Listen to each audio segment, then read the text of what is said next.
Mama kasih Tuhan, pelayanan kudus yang menyembuhkan. Ini tema untuk ibadah hari ini dari Majelis Sinode ini menyajikan bahan bacaan bagi kita untuk ditempatkan di mimbar-mimbar dalam wilayah pelayanan Gereja Masjid di Timur. Dan hari ini dari Yakobus 5 ayat 12 sampai 20. Yakobus 5 ayat 12 sampai 20. Teman-teman saudara yang terkasih, sejak kecil kita semua diajarkan untuk berdoa.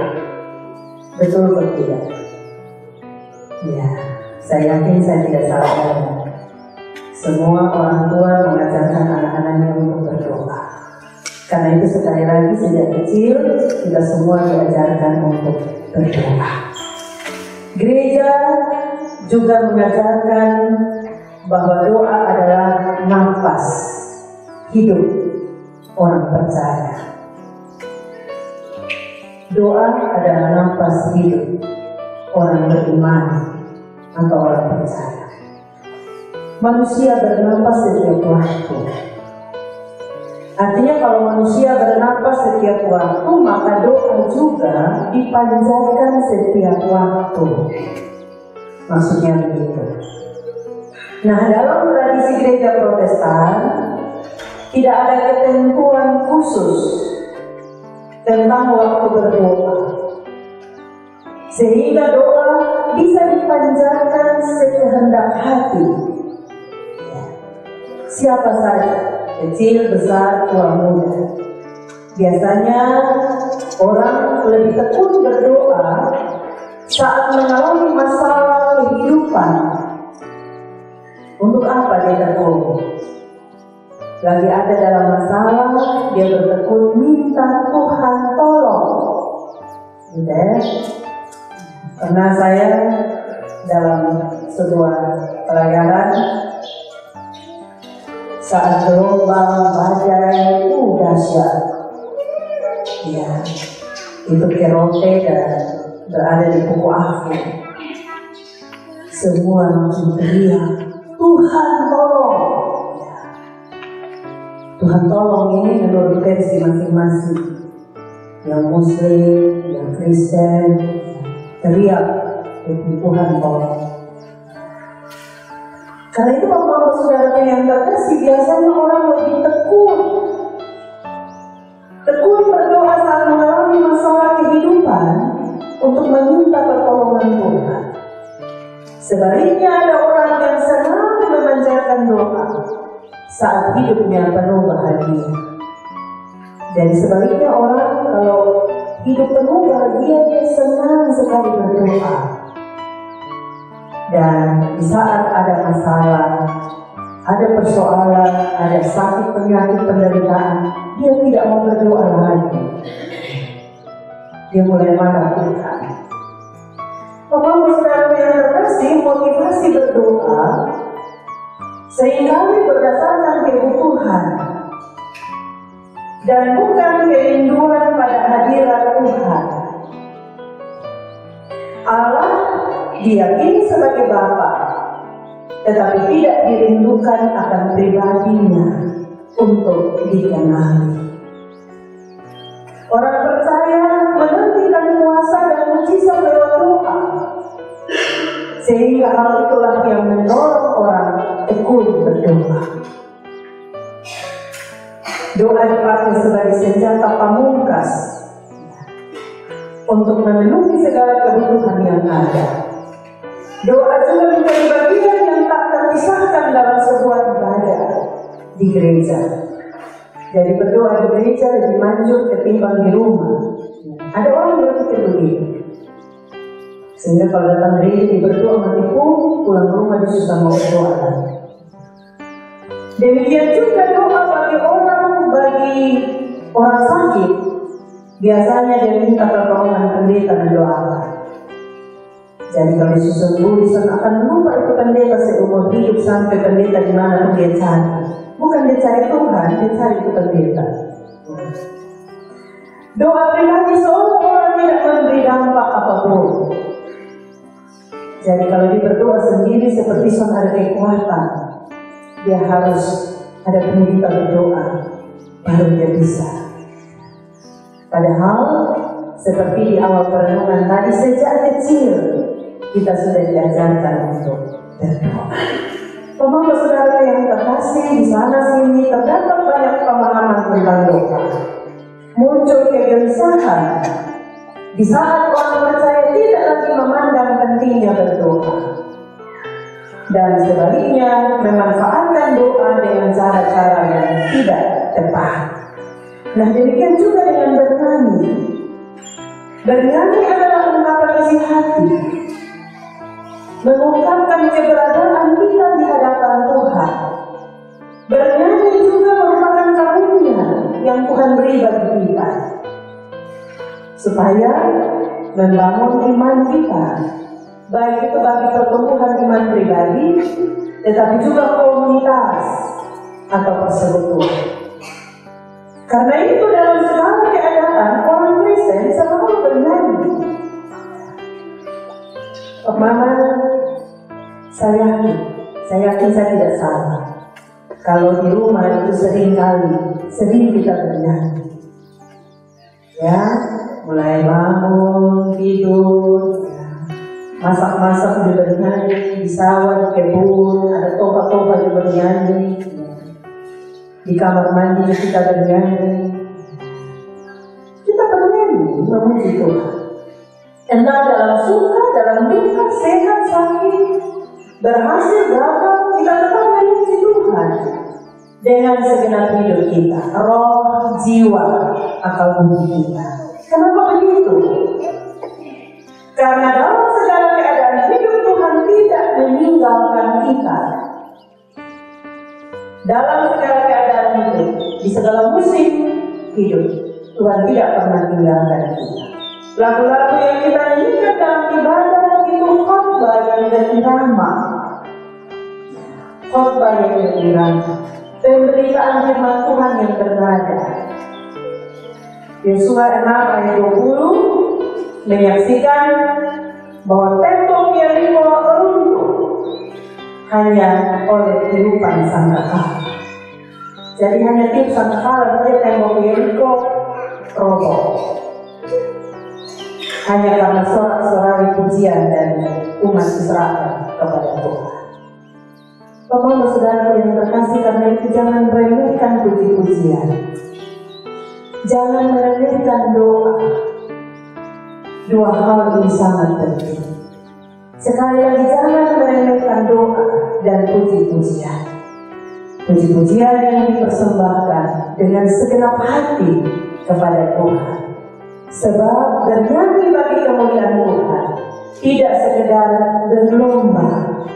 Itu bukan ajang persaingan, sehingga kita melihat siapa yang lebih bagus, siapa yang sudah bagus. Itu bukan ajang perlombaan untuk melihat kalah menang, tetapi untuk kemuliaan nama Tuhan. Kita semakin mendekatkan diri kita dengan Tuhan. Pada saat kita bernyanyi, kita mengerti, kita memahami, kita menangkap isi hati Tuhan. Lalu kita bisa sampaikan isi hati Tuhan lewat puji-pujian yang kita persembahkan bagi Tuhan. Kita hubungkan isi hati Tuhan dengan sesama. Karena itu Bapak kasih Tuhan, mari terus bernyanyi. Ya. Kalau kalian supaya ada pada suara bukan banyak-banyak, soalnya salah. Lebih baik lagi ya. So, ada JKP choir yang luar biasa. Sudah bernyanyi kemana-mana juga. Ya, Tuhan terus berkati. Manusia boleh bosan dengar, tapi Tuhan tidak pernah bosan. Dengar puji-pujian yang dipersembahkan untuk hormat kemuliaan Nabi. Sehingga tadi disebut doa adalah nafas hidup orang percaya. Maka puji-pujian bagi Tuhan adalah khotbah berirama. Pemahaman, karena itu penting doa dan nyanyian. Dalam satu perikop bacaan ini kita temukan di sini. Ada penekanan tentang doa, tetapi juga ada nyanyian. Nah, sampai di sini kita ketahui pentingnya doa dan bernyanyi. Mari kita cermati latar belakang ditulisnya surat Yakobus. Kenapa? Ada apa Yakobus tulis ini surat, ya. Surat Yakobus tergolong surat-surat umum. Kenapa surat umum? Karena tidak dialamatkan khusus, ya, ke tempat-tempat tertentu. Seperti kalau surat Paulus dialamatkan kepada jemaat di Korintus, ya, Kolose dan seterusnya. Kalau surat Paulus ini sifatnya umum, ya, dia dialamatkan kepada pembaca secara luas. Pembaca yang menjadi alamat surat Yakobus adalah orang-orang Kristen Yahudi yang berada di luar Yerusalem. Mereka melarikan diri waktu itu, mereka merantau sejak peristiwa penganiayaan terhadap Stefanus. Dan penulis surat ini adalah Yakobus. Pertama, Yakobus merasa penting melakukan pengembalaan lewat surat ini kepada jemaat yang merantau, yang berada di luar Yerusalem, supaya mereka tetap hidup di cara hidup Kristiani. Mereka tetap menghidupi cara hidup Kristen sejati. Sebab pada waktu itu, ketika surat Yakobus ini ditulis, musuh orang Kristen bukan saja kaum penguasa Romawi, tidak saja itu, tetapi juga kalangan orang Yahudi. Mereka sangat membenci orang Kristen karena banyak di antara orang Yahudi yang menjadi percaya akan Tuhan Yesus. Orang-orang yang percaya Tuhan Yesus dibenci. Bagi orang umat Yahudi, Yesus tetap dianggap sebagai penghujat Allah. Bagi mereka, Yesus itu telah mati di kayu salib sebagai penjahat. Kenapa orang Kristen harus percaya kepada Yesus yang sudah mati di kayu salib sebagai penjahat itu? Karena itu orang Kristen dimusuhi, dikejar-kejar. Orang Kristen selalu dibenci. Bapak saudara yang terkasih, tidak heran kaum Yahudi tidak suka pemberitaan Injil yang dilakukan murid Kristus, yang dilakukan pengikut Kristus di Yerusalem dan sekitarnya. Contohnya Paulus, ya, sebelum bertobat namanya Saulus. Saulus yang belum bertobat, dia menjadi salah satu orang yang senang menganiaya jemaat Tuhan di waktu itu. Orang Kristen yang berhasil ditangkap dijebloskan ke dalam penjara. Pemahaman kasih Tuhan, penderitaan yang dialami jemaat Tuhan yang merantau itu sangat berat, tidak mudah, sehingga membutuhkan penguatan melalui ajaran-ajaran mengenai iman. Iman menjadi fokus utama dari surat Yakobus. Pemahaman saudara yang terkasih, kalau kita baca keseluruhan surat Yakobus, penekanan tentang iman, dan itu prioritas, itu yang utama bagi Yakobus. Dan kita saksikan surat ini menekankan iman yang bersifat praktis. Artinya iman itu bukan sekedar mengaku Yesus. Di bibir mulut kita mengaku Yesus itu juru selamat. Di bibir mulut kita mengaku Yesus itu sebagai Tuhan secara perkataan. Tidak saja itu, tetapi juga melalui perbuatan dan tingkah laku di tengah kehidupan nyata setiap hari. Pertama, penulis Yakobus sadar benar. Dia menyadari bahwa orang Kristen yang menyebar, orang Kristen yang terserah ke berbagai tempat akan bertemu dengan godaan, akan bertemu dengan berbagai pencobaan selain ancaman penganiayaan, ya, yaitu cara-cara hidup duniawi yang akan menghambat iman mereka kepada Yesus Kristus, membuat mereka mundur, ya, dari kehidupan rohani, kehidupan iman. Karena itu di sini penguatan akan iman dilakukan, salah satu dengan berdoa. Ya. Fungsi berdoa yang paling utama adalah menguatkan iman. Betul tidak Bapak? Saat kita tidak kuat, kita berdoa, kita menjadi kuat. Iman kita benar-benar menjadi kuat pada saat kita berdoa. Nah, semasa hidup Yesus selalu memelihara kehidupan doanya. Setiap pagi dan malam Yesus mengambil waktu pribadi untuk berdoa kepada Bapa. Kehidupan doa yang baik ternyata memberi dampak yang sangat besar bagi kehidupan Yesus. Dan saat ini melalui teks ini Yakobus mengajarkan, ketika seseorang dalam penderitaan, baiklah dia berdoa. Yakobus bilang begini, ketika seseorang dalam penderitaan, baiklah dia berdoa. Berdoa menolong seseorang mengalami Allah yang menguatkan iman percaya. Berdoa akan mengalami perubahan dan terjadi pembaruan oleh Roh Kudus supaya mampu menghadapi setiap persoalan bahkan penderitaan yang dihadapi. Doa menolong seseorang yakin kalau Allah selalu bersamanya. Bapak saudara yang terkasih, Yakobus juga tidak menyangkali. Yakobus tidak memikiri kuasa Allah, bahwa Allah bisa menyatakan kuasanya melalui doa. Maka nasihatnya kepada orang yang sakit supaya meminta kepada para pengakuan dan doakan, serta mengoleskan minyak dalam nama Tuhan. Dikatakan bahwa doa tidak saja menyembuhkan sakit oleh kuasa Allah, melainkan juga doa mendatangkan pengampunan dosa seseorang. Kita temukan itu di ayat 15 dan ayat 16. Bapak saudara yang terkasih, dengan demikian doa pengakuan dosa itu penting. Karena untuk anggap ini doa pengakuan dosa, sehingga kita pikir setiap minggu pasti ada dalam liturgi yang namanya pengakuan dosa. Dari hari Senin sampai Sabtu bikin saja. Hari Minggu ketompi mengaku dosa dan maaf. Karena kita meremehkan hal pengakuan dosa ini. Allah berkenan memberi pengampunan kepada orang percaya, tapi bukan berarti kita meremehkannya dan kita larut hanyut dalam dosa. Kita bisa sebut, kita biasa sebut pengakuan dosa itu nakit, begitu kok, Mama? Ya. Jadi kalau kita sakit, nanti dulu mungkin ada salah ini, salah itu, kita minta ampun di Tuhan. Dan itu penting, Mama. Buka hati dengan Tuhan itu penting. Kasih keluar semua beban-beban, supaya hidup sentikul beban berat. Karena di dalam doa terjadi pemulihan hubungan antara Allah dengan umat secara berkelanjutan.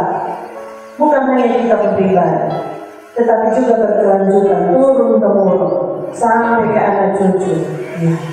Hidup jauh dari doa akan mempengaruhi kehidupan iman seseorang. Karena dalam doa Allah banyak menyatakan karya, Allah banyak menyatakan perbuatan-perbuatan. Ayat 16 katakan, doa orang yang benar, bila dengan yakin didoakan sangat besar kuasanya. Pertama, kalimat ini seolah-olah mau mengatakan bahwa doa mampu mengubah segala hal sesuai keinginan si pendoa. Coba kita cermati kalimat.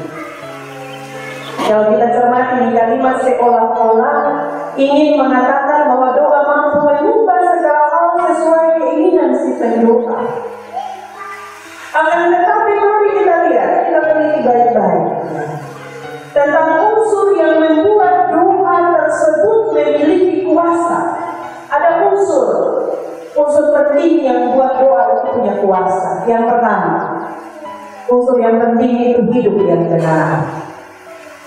Hidup yang benar.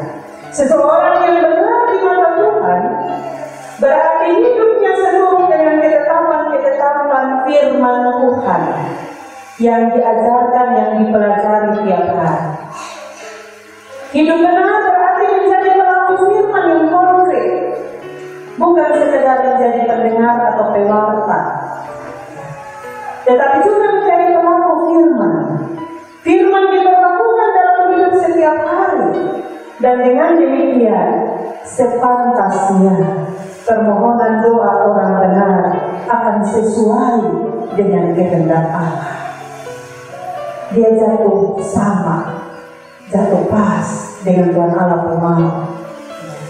Kita bisa bandingkan 1 Petrus 3 ayat 7. Demikianlah juga kamu suami-suami hiduplah bijaksana dengan istrimu sebagai kaum yang lebih lemah, hormati mereka sebagai teman pewaris dari kasih karunia, yaitu kehidupan, supaya doamu tidak terhalang.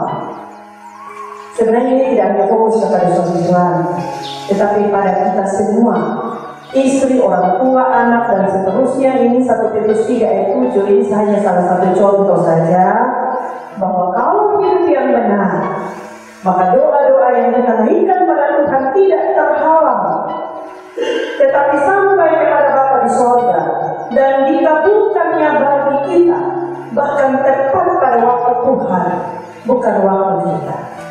Amin, Bapak Mama. Amin. Semua sudah rasakan. Saya yakin itu.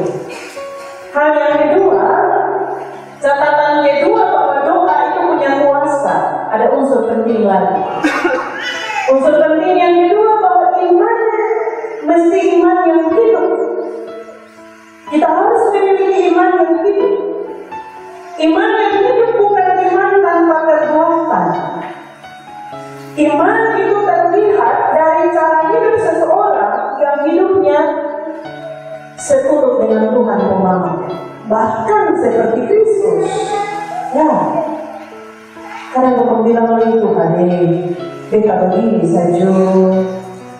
Ya, beta manusia berdosa, beta nelayan. Oke lah, benar. Tetapi untuk itulah Kristus telah datang ke dalam dunia. Karena itu Tuhan Yesus satu kali mati, satu kali menderita. Jangan bikin Tuhan Yesus menderita berulang-ulang oleh karena dosa dan pelanggaran kita. Dengan kata lain, susu bertobat, jangan tobat dan kumatan. Ya. Cara hidup yang kita miliki adalah cara hidup seperti Kristus. Ini iman yang hidup. Iman yang hidup. Yakobus menerangkan secara jelas, seseorang yang mempunyai iman adalah seseorang yang mampu menanggung penderitaan karena nama Tuhan Yesus. Tidak sekedar bilang dia percaya Kristus, sementara Kristus yang dipercaya, yang diimani adalah Kristus yang menderita, yang mati demi menyelamatkan diri kita. Kita mesti bertahan melawan godaan kalau kita beriman hidup. Kita yang memiliki iman yang hidup itu menjaga kita, ya, tidak terhambur oleh kekayaan duniawi yang hanya sementara mati di bawah, yang selalu waspada akan kehidupan duniawi yang mau saling menguatkan dalam komunitas bersama. Masih banyak lagi tanda-tanda iman yang hidup. Mau bisa tambahkan iman yang hidup menurut kehendak Allah dan kebenaran firman. Karena itu mari kita belajar dari firman Tuhan ini supaya keberadaan kita tiap pribadi bisa berdampak, bisa menerima, bisa menjadi kontribusi berharga bagi sesama, kepada seluruh anggota komunitas di mana kita ada. Maka bersama-sama saudara seiman kita saling membangun iman dan menghidupi relasi dengan Allah melalui doa. Pemaham saudara yang terkasih, kita catat beberapa hal penting untuk kehidupan setiap hari. Yang pertama, jangan bersumpah palsu. Jangan pernah bersumpah palsu. Yakobus 5 ayat 12 katakan, tetapi yang terutama saudara-saudara, janganlah kamu bersumpah demi surga maupun demi bumi atau demi sesuatu yang lain. Jika ya, hendaklah kamu katakan ya. Jika tidak, hendaklah kamu katakan tidak, supaya kamu jangan kena hukuman. Mama, ini bukan kata-kata menakut-nakuti kita. Ya. Tidak sementara, Yakobus tidak sementara menakut-nakuti kita. Tetapi inilah, apabila dia katakan tidak, katakan tidak, kalau tidak kamu kena hukuman. Yakobus minta orang Kristen, Bapak, saudara dan saya, supaya menjaga lidah dan hati saat berada dalam masa-masa sukar sulit. Karena di saat seperti itu tuh orang cepat emosi, gitu ya. Ada dalam masa sulit itu ketemu cepat emosi. Dan karena itu mari kita jaga hati, jaga mulut, jangan buru-buru ucap sumpah. Sebab ada orang yang terlalu cepat bersumpah karena dikuasai emosi. Lalu dia sumpah sama kenal saudara, dia sumpah sama kenal anak, dia sumpah sama kenal orang tua, istri, suami, dan seterusnya, tetangga, dan seterusnya.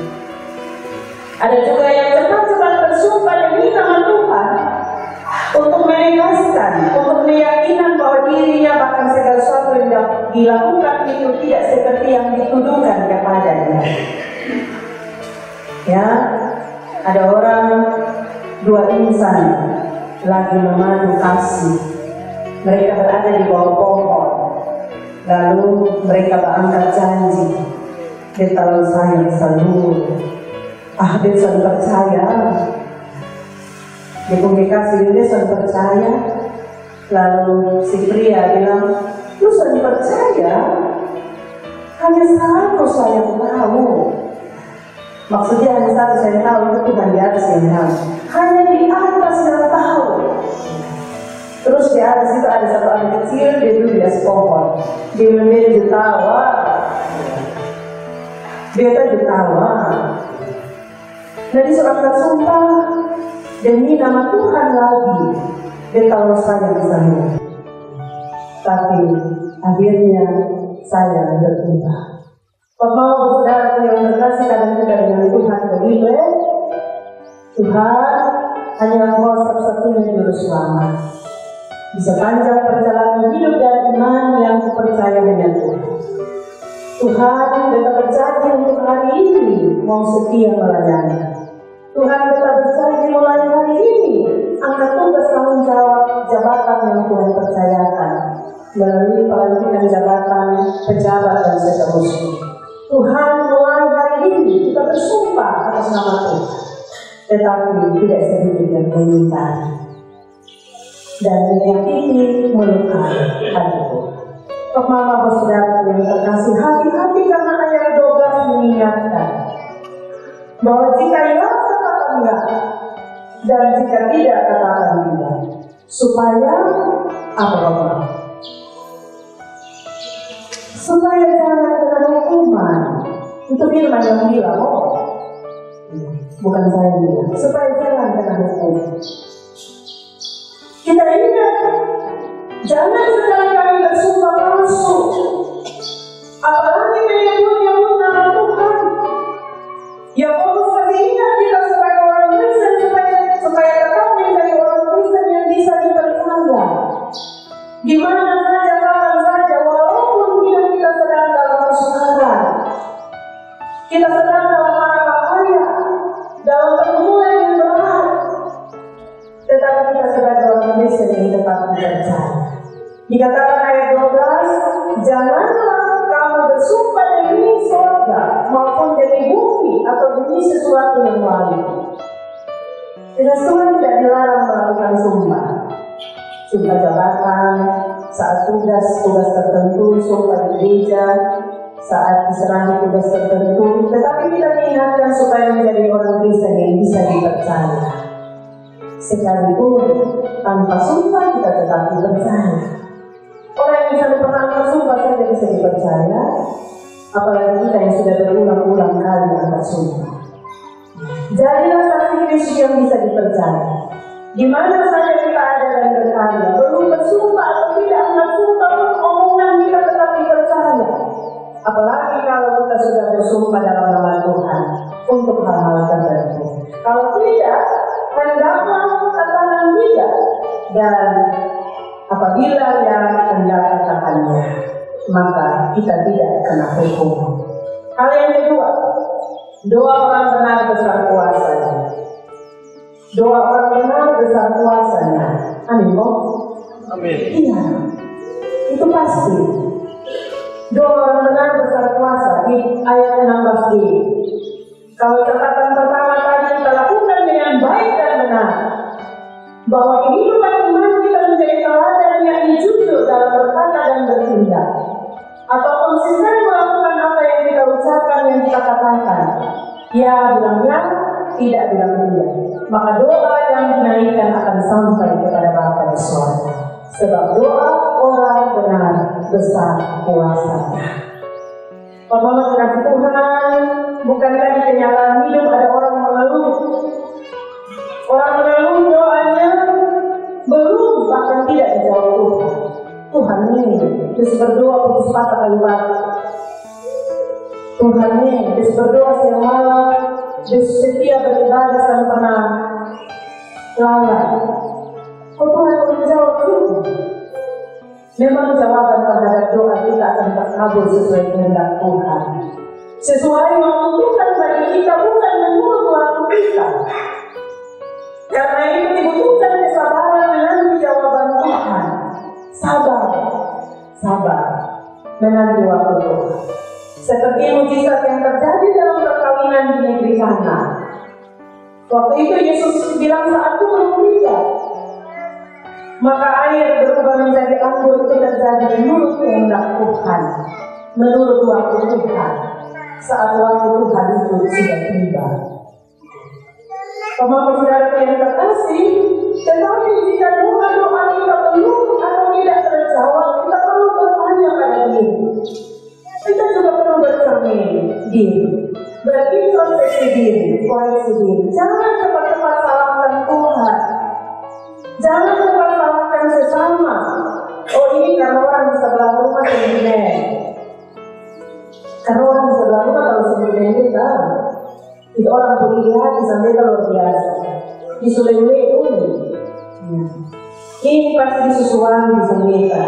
Maka dia susah seperti sembuh-sembuh ya dia suka musibah ini itu dan padahal kalau ke dokter pasti diagnosa jelas ada sakit.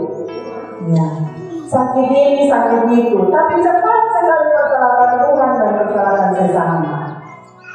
Pertama saudara yang terkasih, itu seperti firman katakan, menghakimi itu ibarat selumbar di mata sesama, kita lihat tapi balok di mata sendiri sendiri. Dan kalau kita menghakimi sesama, kita menuduh sesama, kita menfitnah, maka balok itu semakin besar di mata kita. Begitu loh. Itu balok yang kalau bisa keluar itu semakin naik, semakin besar. Sesuatu yang keluar itu semakin besar dan jadi berat. Bukan kayak dosa Bapak. Yakobus 5 ayat 16b. Doa orang benar besar kuasanya. Karena itu perbaiki diri itu penting. Bertobat itu penting. Merasa diri belum benar atau tidak benar di hadapan Tuhan dan sesama supaya Tuhan perbaiki dan perbaharui kita. Selanjutnya Yakobus katakan ayat 17 dan 18. Elia berdoa supaya jangan turun hujan, maka hujan pun tidak turun. Selama 3,5 tahun, luar biasa, 3,5 tahun. Kita hujan 1,5 tahun, kalau kamu turun hujan 1,5 tahun, musuh dia bisa. Kemudian dia berdoa minta hujan, maka langit menurunkan hujan dan bumi mengeluarkan buahnya. Luar biasa, Pak. Sangat luar biasa. Hal yang dialami oleh bangsa Israel, bahwa krisis iman dan juga krisis ekonomi. Karena mengalami kekeringan dapat diatasi karena kekuatan dan kuasa doa. Mari Pak Mama bersaudara kasih doa. Kita belajar dari Elia. Kita juga diberi kesempatan berharga oleh Tuhan. Seperti kesempatan yang diperoleh Elia, yakni doa yang dinaikkan kepada Tuhan dengan sungguh dalam keyakinan iman sesuai kehendak Tuhan. Maka pasti akan seperti Elia, kita juga mendapat jawaban dari Tuhan.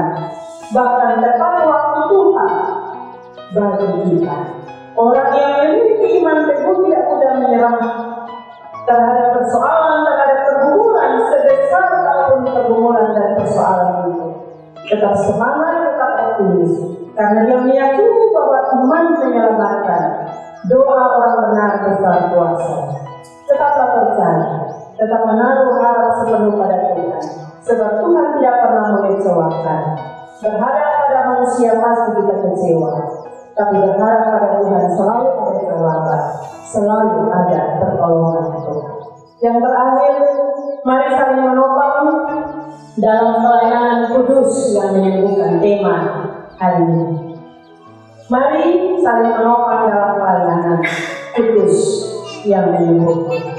Di saat tertentu sebagai manusia kita lemah. Sebagai manusia di saat tertentu kita tidak berdaya. Kita bukan siapa-siapa yang mampu menyelamatkan diri dari berbagai tantangan, kesulitan, penderitaan, dan pergumulan lain. Karena itu, kita harus jujur mengakui kehadiran sesama dalam hidup kita itu sangat dibutuhkan. Kita perlu saling menolong, saling menguatkan sebagai sesama, sebagai saudara, satu keluarga Allah dalam satu komunitas orang percaya, untuk saling memulihkan satu terhadap yang lain. Masih ada orang yang bilang dia sembuh selalu. Apalagi dia sembuh cuma cerita, dia sakit, dia berusaha dengan Tuhan. Dia sembuh bercerita, saya yakin ada. Mungkin di luar sana, tapi kalau di sana ada yang saling butuh, saling membutuhkan satu dengan lain. Itu terbukti ya. Kita butuh saling memulihkan dalam komunitas gereja. Karena itu jangan mengabaikan sesama, jangan saling menunjukkan satu terhadap yang lain. Jangan menolak sesama dalam persekutuan pelayanan gereja sebagai keluarga Allah. Kita harus tetap satu hati dalam kasih atas ikatan kasih Kristus, kasih yang kekal itu. Hidup rukun selalu ada kerjasama dalam segala hal, tidak egois masing-masing urus diri sendiri. Tetapi kita mau saling peduli. Dengan demikian, persekutuan kita dipenuhi sukacita dan sejahtera Allah. Sebab anggota-anggota dari persekutuan kasih yang dipenuhi damai sukacita seperti itu akan hidup harmonis. Dan itulah arti pelayanan kudus yang menyembuhkan.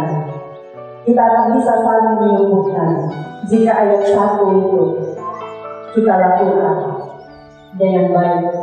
Maka kita akan saling menyembuhkan, saling memulihkan satu dengan yang lain. Roh Tuhan akan terus bekerja mendatangkan berkat rohani dan jasmani bagi persekutuan maupun pribadi dalam melakukan pelayanan kudus yang menyembuhkan. Tuhan menolong kita semua, Tuhan memberkati kita semua, Tuhan menguatkan kita semua dengan firman-Nya. Amin.